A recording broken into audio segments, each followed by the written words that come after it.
Greetings, mortals, peers, and queers. Welcome to another weekly show where I interview a leftist content creator.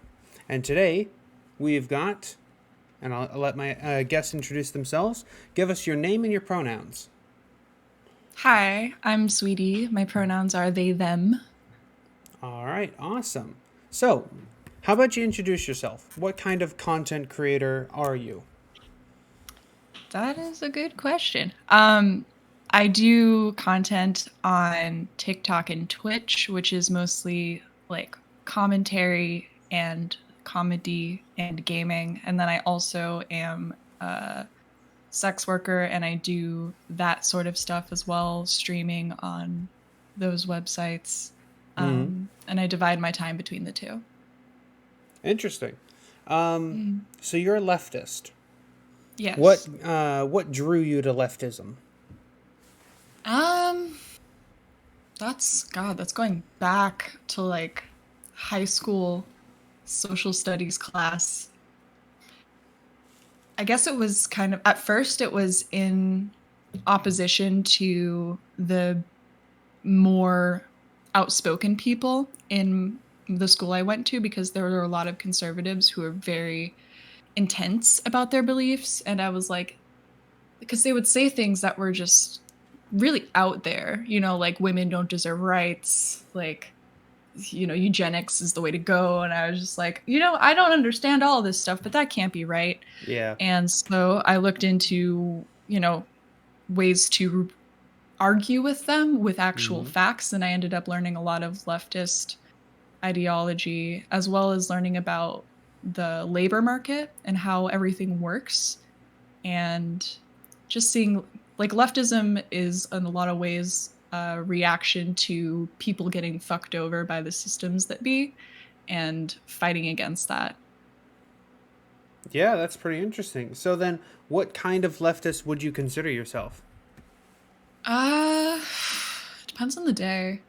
No, I guess the most close, like when you get to my personal beliefs, I'm a Hmm. pretty radical um anarchist, communist, I guess you would say. Like when it comes down to my deepest desires, I would love to see like a stateless, classless, currencyless society that works more on like a gift-based economy or something. But obviously that's building castles in the sky a little bit because we have to meet society where it is. And Hmm. so when it comes to like actionable stuff, I guess you would say I'm a socialist. You know, it's the first step on our way to something better. All But in right. my heart, So, definitely anarchism. okay. So you're sort of split between the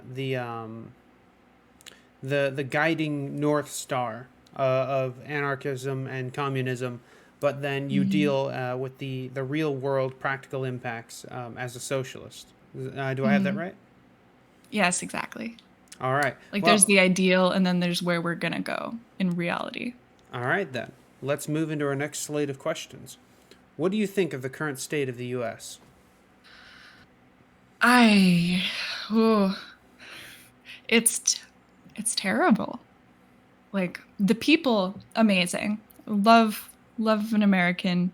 I'm one myself, but oh, it's I personally view the United States as a failed state that is already well into the process of collapse. And I know that's not the most popular idea, but I don't think the US has been a legitimate nation for a while. Um, when you look at a country and a nation and a government body, you look like, does it do what it says it's going to do, which is, protect and serve the people? And I don't think it's done that for a very long time. I think America's turned into a pipeline that sends most of us into prison and poverty and, death and disability. I don't think it's I think it's kind of a wasteland with little bubbles of hope sporadically thrown across it. How do you think the 2022 midterms will go?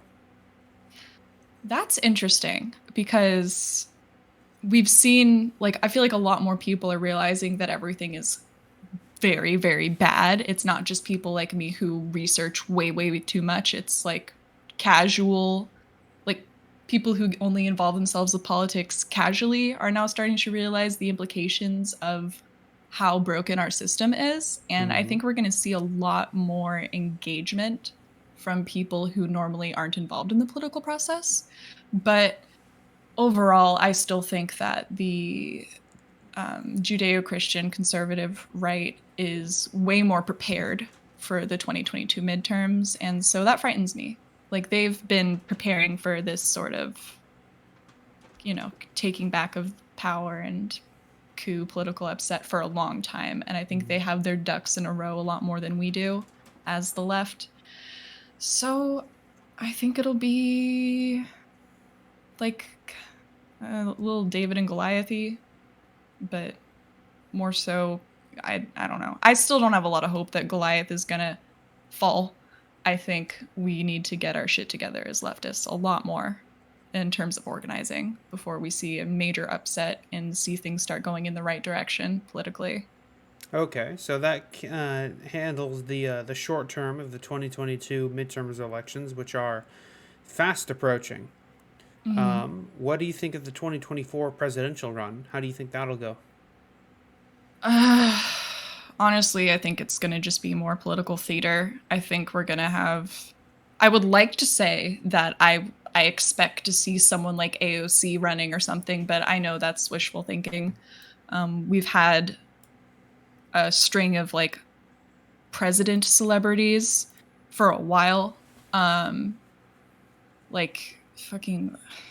I mean, even going back to like Bush, like the Bush that I was familiar with, not his dad. Like we've seen more and more like presidents leaning into their celebrity and their like pop culture influence, and turning that into another avenue of power. And we saw that extremely with Obama. Like he was incredible at being a celebrity. And then of course Donald Trump, that was his bread and butter.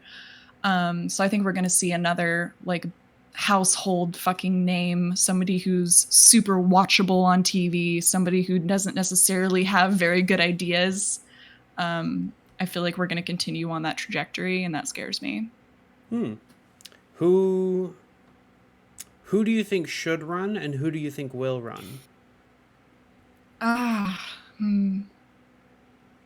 don't think it's going to be somebody that has been in the forefront politically. I think it's going to be another one of these weird dark horses. I also think I think Trump's going to be involved in some weird shape or form. I don't know how. I just know he can't keep his grub little fingers out of the cookie jar. As far as should run, God, Bernie was fucking robbed. Bernie deserves another go at it, frankly. I would love to see Bernie run. Like that would make my heart sing. Even but a lot even a lot of people have criticized both Biden and Donald Trump for being the oldest presidents in U.S. history. If Bernie ran, he would also be one of the oldest presidents in U.S. history. He's just entered his 80s, I believe. He's like 81, 82. Does his age concern you? Having a president so old? Well, I mean, yes, for like the health logistical reasons, but not for the same reasons like I'm concerned with Trump and Biden, because they have a lot more, I guess you could say, boomer energy. They're a lot less involved in, like, they're more out of touch. I wouldn't say Bernie is out of touch as they are, but a younger presidential candidate would definitely be better around, like, for everybody across the board. But like I said, I think we've been following this trend of going older for a bit, and I don't see us turning on a dime and electing somebody young. I think that would be too much for the American people to handle. I think we're probably going to end up seeing somebody who's at least in their 50s. There have been rumblings, people asking celebrity leftist AOC if she'd be willing to run in 2024, as she would be turning just 25 just before the election. I thought you had to be 35. 35, yeah, she's turning 35. Oh, 35, okay. Sorry, did I say 25? Yeah, but it's all right. I get Okay. it now. 35. She'll be turning 35 right before the election. Would you want to see Damn. her run, or would you like to see someone else? Our last guest talked about Katie Porter, who rose to fame by taking the medical industry or the medical industrial complex to task with many of her graphs and Oh, I remember her. Yeah, yeah, yeah. I've seen yeah, Katie Porter. a lot of Ah, leftists seem to favor her for a run. I would love that. Actually, Katie Porter might have a good chance at it, considering she's been so measured in her response and with her charts and graphs. That's that's a good way of bridging the divide between the right and the left. I don't think AOC has a snowball's chance in hell, frankly, just because she's so polarizing. I don't think, like, obviously the right is going to demonize whoever we pick as a candidate, but I think AOC has really had to face a lot of like misogyny and racism and all of that. Like, she's kind of become the poster child for the like boogeyman of Antifa, the woke left monster that the right is so afraid of. And I think that the circus that surrounds all that would probably derail any campaign that she could try to do. But Miss Porter, I think she might have a good chance. I forgot about her. I would love to see her run. I agree. I like that there's rumblings in her name. That All makes me right. happy. Then, on to our next slate of questions. What do you think are the major obstacles for the left in the U.S. right now? I think a big one is the just access to information for people. I think figuring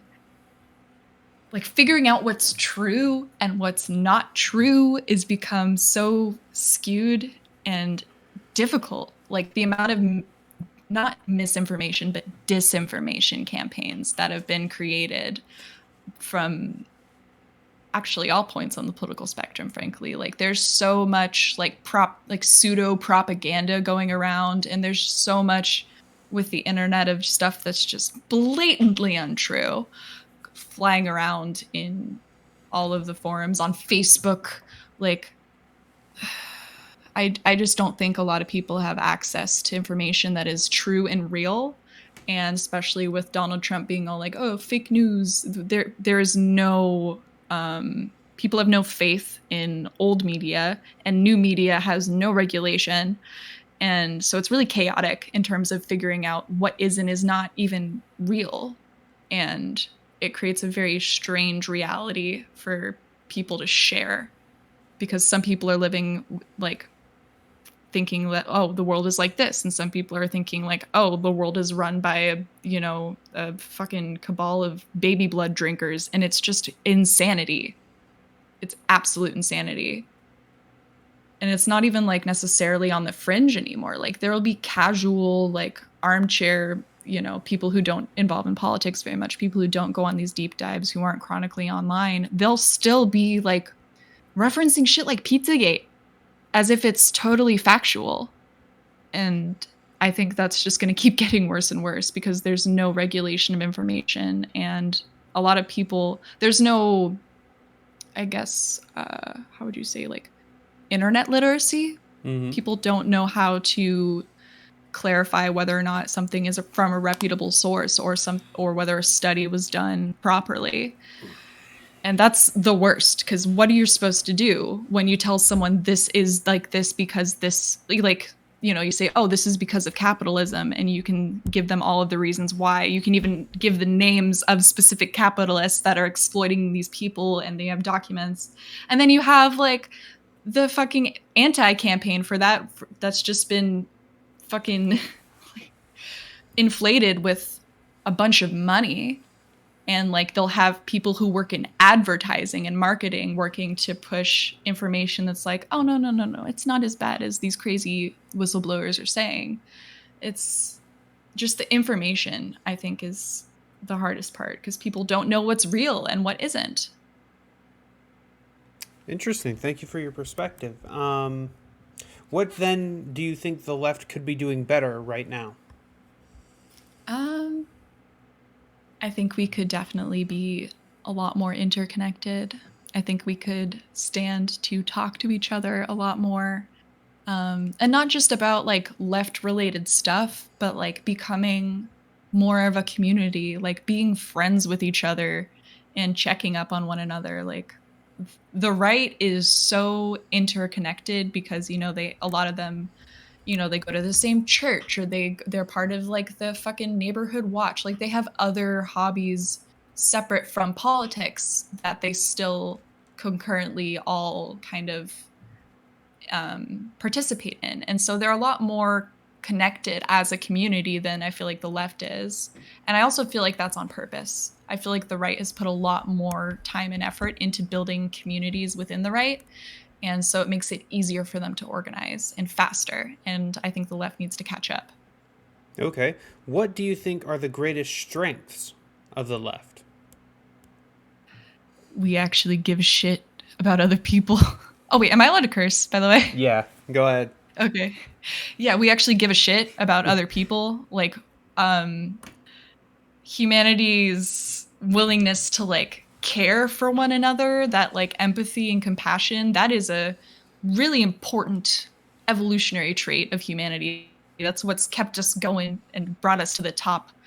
And the left really like champions caring about like the little guy and making sure like anti-exploitation, anti-bigotry, making sure you're not leaving behind like the, you know, the disabled and the marginalized. And I think that's the biggest power that the left has, because they don't leave anybody out and they don't exclude anybody if they're a true leftist.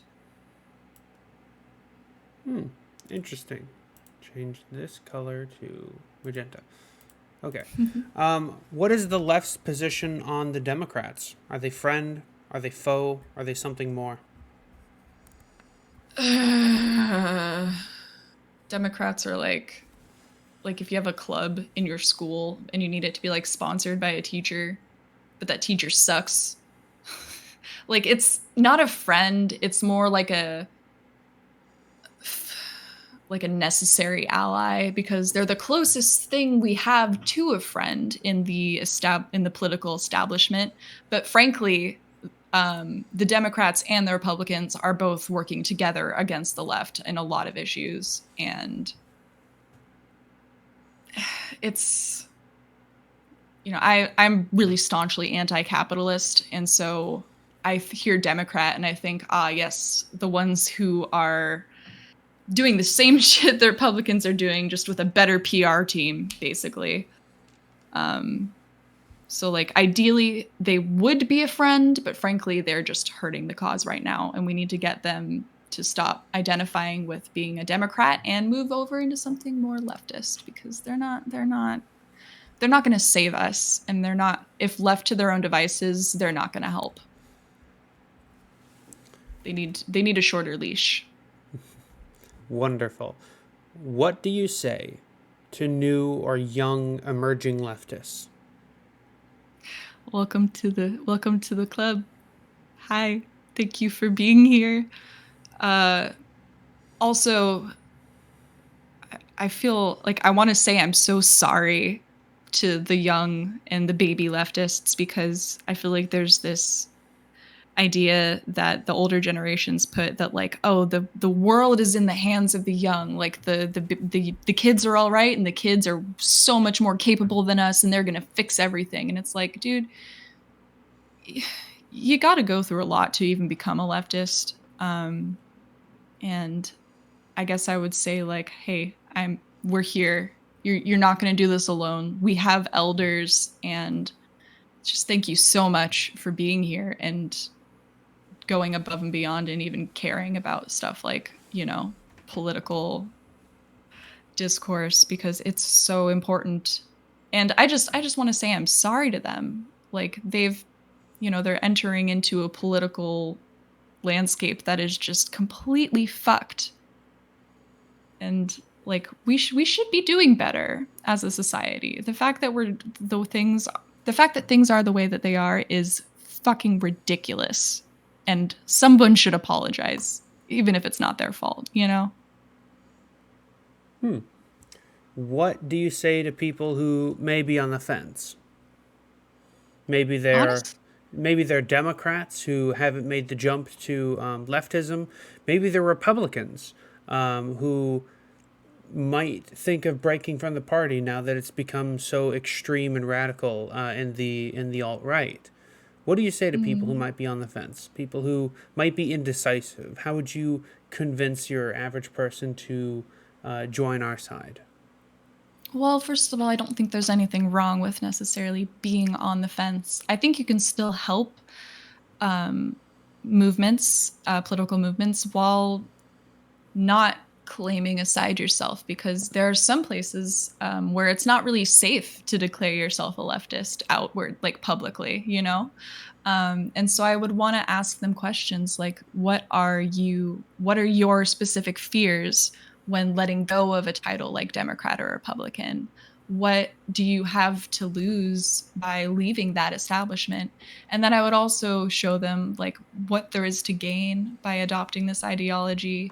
And I would also just love to share with them like all of the wonderful stories of leftists of times past that have done incredible things. I would be like, do you want to know where fucking school lunches came from? Or like the library? Like there's so many beautiful, really cool stories from our, leftist forefathers that I feel can kind of create a camaraderie between baby leftists and those who came before us. And I think there's nothing wrong with being hesitant to put a label on yourself, because, in these times, in these crazy times, like, you never know if you might get labeled as like an Antifa terrorist or whatever by your community of conservative peers. And that's a very valid fear, you know? Okay. What would you say then to the average Republican voter? I would have a lot of questions. I would ask them what they think the facts are about the political and economic state of things. I would want to ask them, like, do you know where the money is going? Like, do you know why things are the way they are? Like, who are they blaming for things like low wages and low worker protections? Are they blaming the Democrats? And if so, are they willing to share some of that blame? Like, I feel like one of the easiest ways to get someone to become a leftist is to just follow the logic that precedes any of the myriad of like atrocities that are happening across America, whether it's food insecurity, not having clean water, or people getting shot in broad daylight. Looking at all of the things, because it's never just one thing that's causing them. It's a whole bunch of different things all working together, and it's systemic. And pointing out each and every one of those and explaining where that came from, I feel like that might help. But also, I just don't understand how they can stay Republican looking at the establishment that is Republican. Because I can understand having conservative views, but being Republican in 2022, why? Like, do you know? I'm speaking to a hypothetical Republican. Like, do you know why you're a Republican? Is it because your dad was a Republican? Is it because, like, why?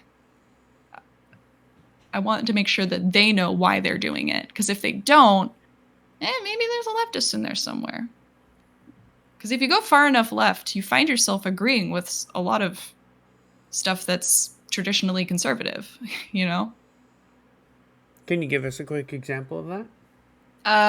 Like a very popular thing among pretty far left leftists is they think that everybody should, well, not everybody, but like gun control is a fucking nope. Like they believe that everybody should have a fucking gun because the government is not to be trusted, which is the same shit they're saying super far on the right. Like there's a lot of weird things that super far left leftists and super far right conservatives have in common. And a lot of it is just get the government out of my fucking backyard type shit, you know? Mm-hmm. none of us trust the government, and that's something we can bond over. Amen to that. So, what do you say to the Bernie or bust crowd? The voting is useless crowd. The sort of doomerism. It's hopeless. You're silly for even trying. Why would you vote for Biden? He has such a terrible track record. What do you say to people like that? What do you say to them? Look, buddy, I get that you're burnt out and depressed and nihilistic. I am too, but you don't need to make it the rest of the country's problem. Like, when you vote, it's not just about your own personal views. It's about where you want this country to go. And if you think voting is useless, then that basically means that you don't care where the country goes, which then just give fucking America wrapped up in a little bow and leave it on the doorstep of the fascists at that point. Like, yeah, voting doesn't do all that much. But does that mean you're really just going to do fucking nothing? That's embarrassing, dude. That's like, it's one thing to lock yourself in your room and be depressed for a little while and like recharge. And it's another thing to skip voting entirely. Like, you don't have all that many civic duties. You can get out of most of the other ones, and voting isn't even mandatory. And you're not going to vote, really? Like, it's really immature. Because it's hard. It was really upsetting to vote for Biden because I fucking hate that man. I mean, okay, he's a cutie. He's a cute little old man, but I do not like him. And I don't want to talk about why, but like, it doesn't matter because it's because of the system that we are working in. You get to choose between the fucking two, or you can do a protest vote, which I'm not a big fan of. Like, it's... What do you think of people who do protest votes? I am jealous because I'm sure that it's a lot easier to sleep at night knowing that you voted for something you have no qualms over. Like, you voted exactly along with your views, taking nothing else into account. And I'm a little jealous of that. I wish I could put on the horse blinders and do that, but I know that if I do a protest vote, that's just giving another vote to Trump, basically, in the past election, which I cannot abide by. It was the same in the Trump election. Like, I do not like Hillary, but I voted for her. It kept me up at night afterwards. I was like, I feel like that was the wrong decision, but I couldn't think of anything better. And not voting is worse. What do you... I get it. Go ahead. We're all burnt out. I said, like, I get it, though. We're all burnt out and nothing feels like it's going to do anything, but you still got to do it, dude. Like, you got to set an example for the next generation, because what if none of them vote, you know? That's a terrifying idea. If nobody on the left votes, because we all just give up. And that kind of thinking is what that will lead to. And you got to nip it in the bud. What do you think is the best way for the left to achieve its aims? Oh, I mean... Even more question, is that a good kitty? Oh, which one is that? Jaya, the black cat? Yeah, she's the good one. She's the owner of this house. I shouldn't... ADHD, getting distracted from the interview. All right. What do you think is the best way for the left to achieve its aims? I mean... most effective, fastest, crime, probably. Things that are illegal. The most ethical way, sitting down and being like radically open-minded with the right, and also learning how to be self-protective. Just getting really, really good at talking to people who disagree with you and finding common ground, which is exhausting. And I feel terrible even asking that of people right now, considering the state of the world, but really it's going to be a lot of work and a lot of reaching across the aisle to get people who seem to be staunchly opposed to everything we stand for, and getting them to find those little pieces of common ground in order to not necessarily get them on our side, but to get them to be less opposed to us, because we need to humanize the left more and, you know, remind people that we are just as valid and we have just as reasonable, like based in reality opinions and views as any other political party. All right.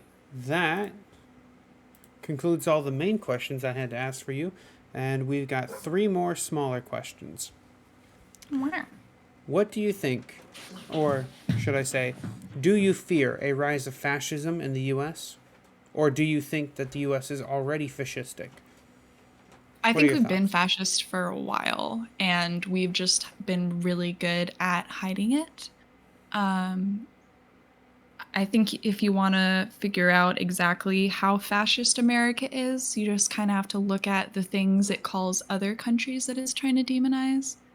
Um, like the things that we like, take China for example, the things that in, you know, the pop discourse America demonizes China for, is we're doing a lot of that shit. We're doing a lot of that. Especially like when it comes to digital like privacy.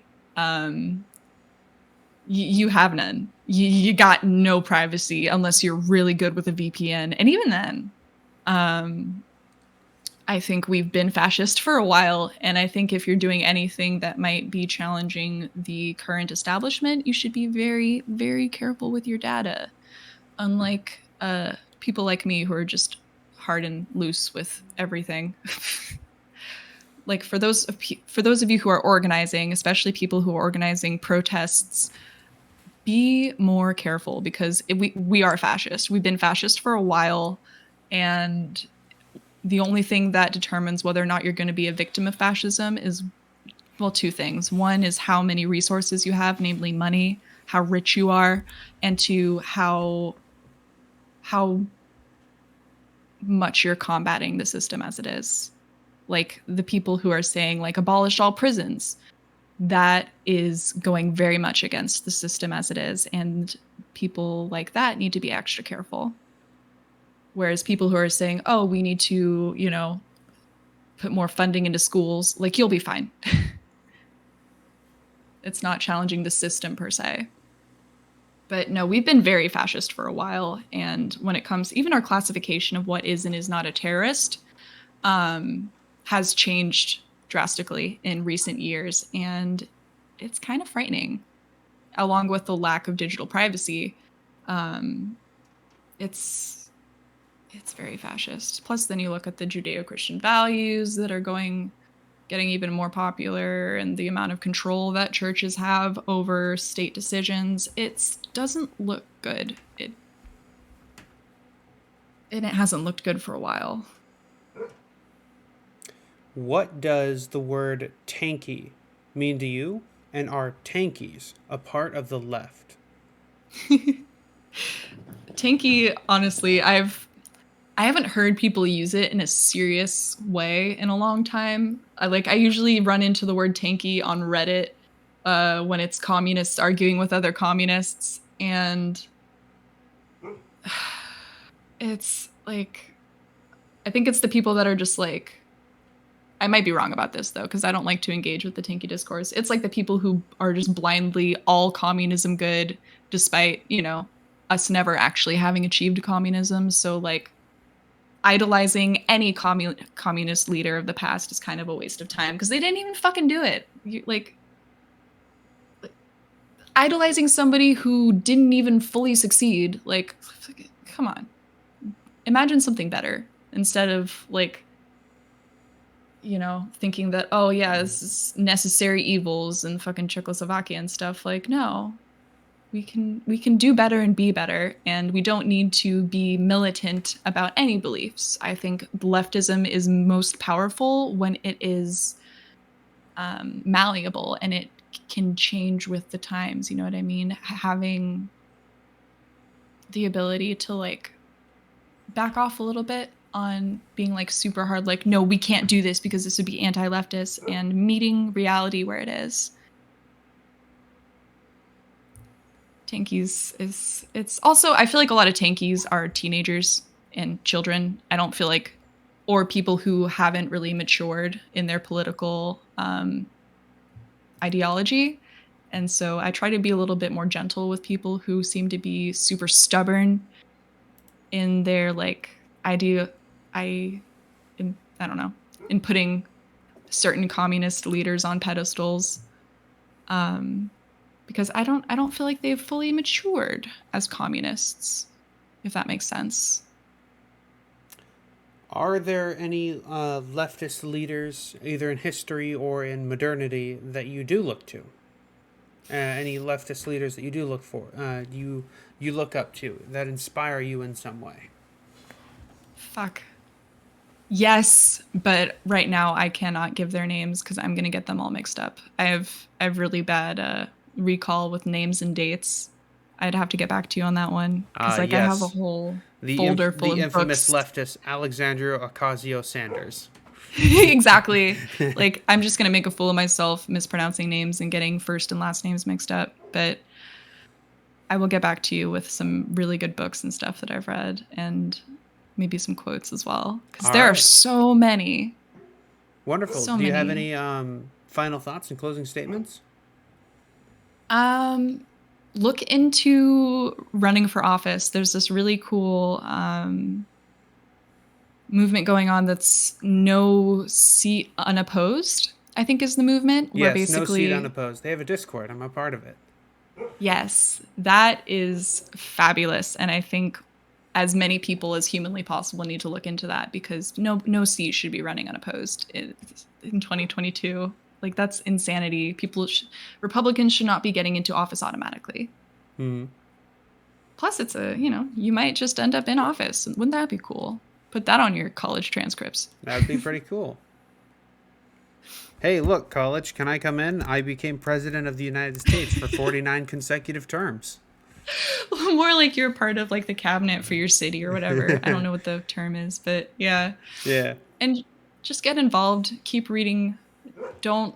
And also, if you're getting burnt out, fucking take a break. Take care of yourself. This stuff will all be there tomorrow when you've recharged your batteries. Don't drive yourself crazy because it's very easy when you're new to leftism to throw yourself into it and think, oh my God, there's so much that needs to be done. And I have this much energy and there's so much that I could be doing. There's so much more that I could be doing. And that is kind of a capitalist idea. Like you are more than what you have to offer productivity wise, and take care of yourself. Give yourself a break. We all have to live and exist. And that is your number one priority, is to just stay existing in a somewhat pleasant manner. You know, pulling from that, do you have advice for new leftists? We talked earlier about what would you say to new leftists, but what is your advice for new leftists? Don't debate. Like try not to engage in too many debates. They're coming after my career, chat. They're coming straight for my career. Well, no, leave that for the people who are a little bit more versed in leftism. Leave that for your elders. Like if there's somebody who's just full of shit and spewing a bunch of nonsense, call one of the elders and have them debate for you, because debating, that's a mistake I made when I was a baby leftist, and it was trial by fire, and I regret it a lot because it led to a lot of burnout and a lot of wasted energy, because it takes a lot of time to figure out the difference between debating somebody who genuinely wants to parse ideas with you and somebody who just wants a punching bag to engage in bad faith with. And it can be really, really bad for your mental health. So try not to debate unless it's really, really important to you, because there's always going to be somebody willing to debate you about being a leftist because it's such a controversial thing to be. So save your energy. Put it into mutual aid and put it into organizing and checking on your friends and making sure that they're okay. Read a book. Yeah, on that point of reading a book and being debated on being a leftist, do you think that there is a requirements to being a leftist? Do you think you have to have read this many books, you have to have this many degrees, you have to have done X, Y, and Z to be a true leftist? Oh God, no. Some of the best leftists ever, like, were uneducated fucking, like, in Appalachia, like, never went to fucking high school, people. Like, you don't need to do the reading. There's no required reading for being a leftist. It's more about understanding the ideas and knowing what you want to change and what your guiding values are in, making everything praxis. Granted, it helps to understand the past and also to find inspiration. It's really helpful to look at past stories because there's not a lot of circumstances that are truly unique to the human condition. So if you look back enough, you're going to find somebody else who was in a similar situation, and you can look at how they dealt with it and maybe improve upon that. So I don't think there's any required reading, but definitely, especially if you have trouble like reading, because I know I have a lot of friends who just dyslexic or have trouble with actually consuming text.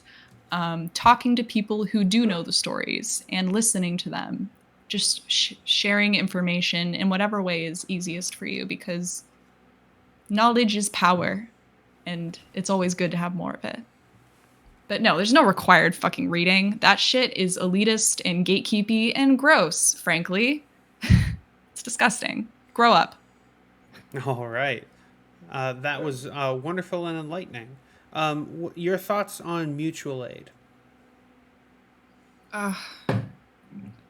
It makes me sad. Like,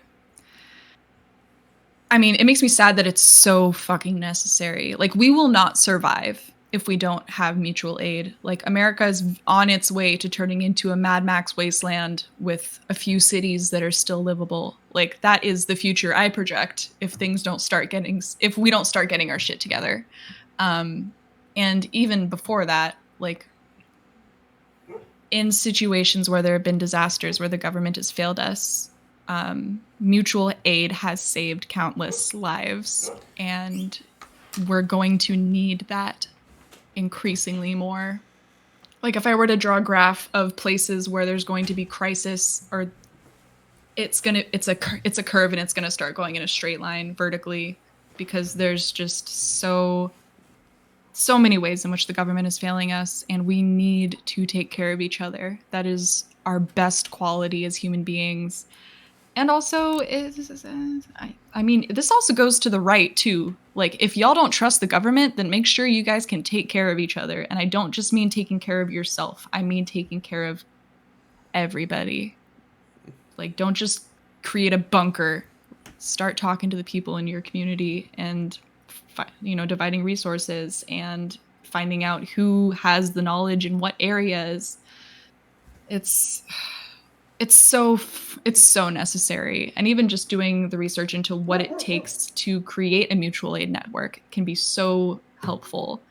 And there's a lot of knowledge as well that you wouldn't necessarily think is super useful, but it is. Like, even just like your friend that makes cosplay, the fact that they can operate a sewing machine, huge. Super helpful. But you can go down a rabbit hole with mutual aid, but it can't be understated how fucking necessary it's going to be. And without mutual aid, it's going to start looking like a desolate wasteland very quickly. Like, there's this one sci-fi book that I read, and it was just terrifying how, like, it really felt like I was just looking at the future in like 5-10 years. It was called The Sowers.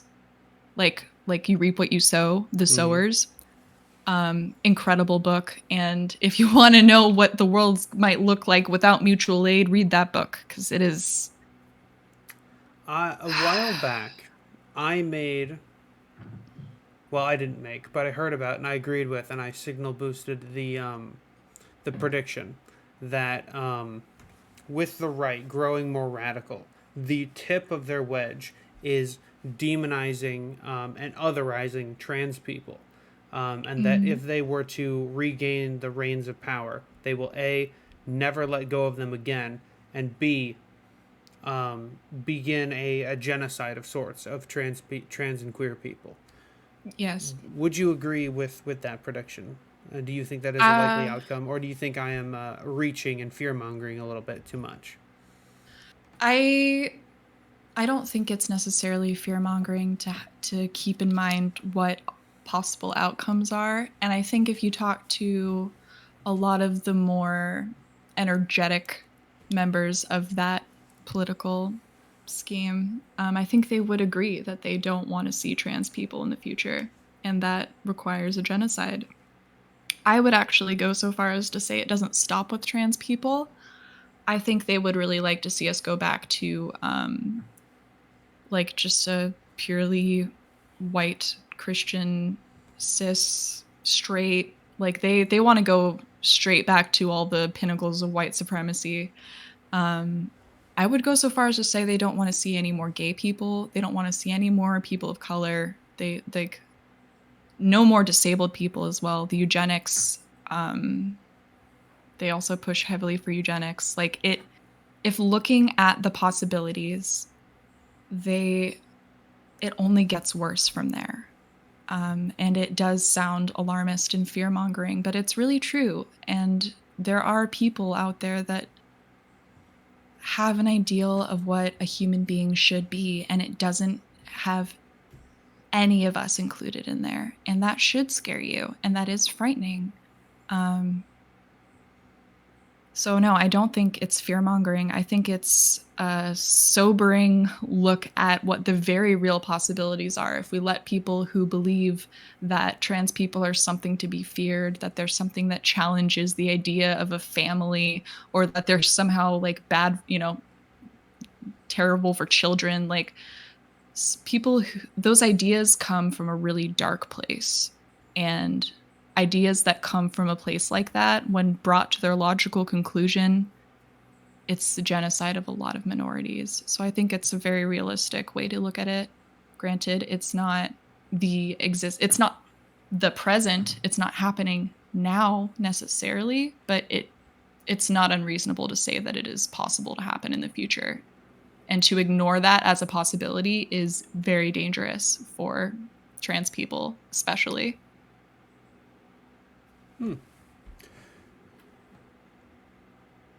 I could ask more questions, but I think we've just about covered all of the broad subjects. To ask further questions now would be hyper-specific stuff, like your thoughts on the Supreme Court, on whether or not you agree with methods of packing the court or impeachment or et cetera, et cetera. And I think we can leave that for another day, and we'll call the episode here. This has been a great interview. Thank you for coming on. Thank you. I hope I didn't ramble too much. I tend to be a little bit too wordy. No.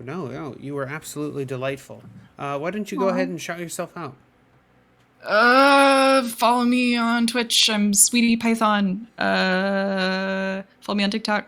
I post stuff. I'm not gonna plug my sex work stuff because that's weird. Also, drink some water, you crusties. Have a nice day. All right, and I will end the episode there. You will be able to find me doing interviews and debates every Monday, and I do regular content in between talking about news and politics. Join the Discord if you want to join our community, as well as if you want a chance to debate me or to speak to any of the creators I've interviewed with behind the scenes. I have a Patreon if you'd like to support this channel as it grows. And with that, I will bid you all adieu. Y'all have a good evening. Goodbye. Bye.